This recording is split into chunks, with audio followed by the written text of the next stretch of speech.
గోదాదేవి. ఈమెనే తమిళంలో ఆండాల్ అంటారు. గోదాదేవి 8వ శతాబ్దంలో తమిళనాడులోని శ్రీవిల్లిపుత్తూరులో పెరియాళ్వార్ అనే విష్ణు భక్తుడికి తులసీవనంలో దొరికింది. ఆమె చిన్నప్పటి నుంచే శ్రీకృష్ణుడిపై అపారమైన భక్తిని పెంచుకుంది. గోదాదేవి శ్రీకృష్ణుడిని తన భక్తగా పొందాలని ఆశించింది. ఆ కోరికను నెరవేర్చుకోవడానికి ఆమె ధనుర్మాసమంతా మార్గళి వ్రతం ఆచరించింది. ఈ వ్రతంలో భాగంగా ఆమె ప్రతిరోజు ఒక పాసురాన్ని అనగా కీర్తనను రచించి మొత్తం 30 పాసురాలతో కూడిన తిరుప్పావైని గానం చేసింది. ఈ పాసురాలలో ఆమె గోపికలతో కలిసి శ్రీకృష్ణుడిని మేల్కొలిపి ఆయనను కీర్తించిన ఘట్టాలు ఉంటాయి. ఆ కాలంలో గోపికలు వ్రతాన్ని ఆచరించేటప్పుడు శ్రీకృష్ణుడిపై తమకున్న భక్తిని చాటుకోవడానికి సాక్షాత్తు లక్ష్మీదేవి స్వరూపంగా భావించే ఆవు పేడతో చిన్న చిన్న బొమ్మలను తయారు చేసి వాటిని రంగులద్దిన ముగ్గుల మధ్యలో ఉంచేవారు. వీటిని మనం ఇప్పుడు గొబ్బెమ్మలు అంటున్నాం. ఈ గొబ్బెమ్మలు ధనుర్మాస వ్రతాన్ని ఆచరించే గోపికలకు ప్రతీక.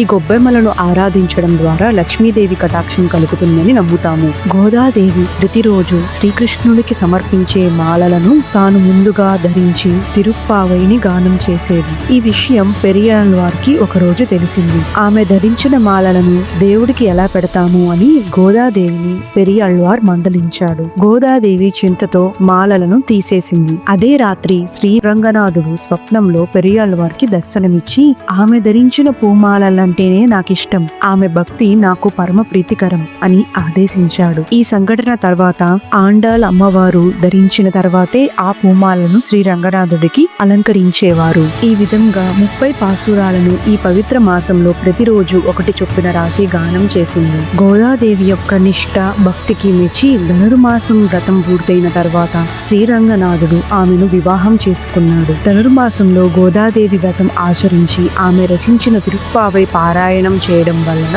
కోరుకున్న మంచి భర్త లభిస్తారని, దైవానుగ్రహం కలుగుతుందని నమ్ముతారు. అందుకే ఈ నెల రోజులు వైష్ణవ ఆలయాలలో ముఖ్యంగా తిరుమలలో సుప్రభాతం బదులు తిరుప్పావై గానం చేస్తారు. ఈ వీడియో మీకు నచ్చినట్లయితే please do follow divine spell.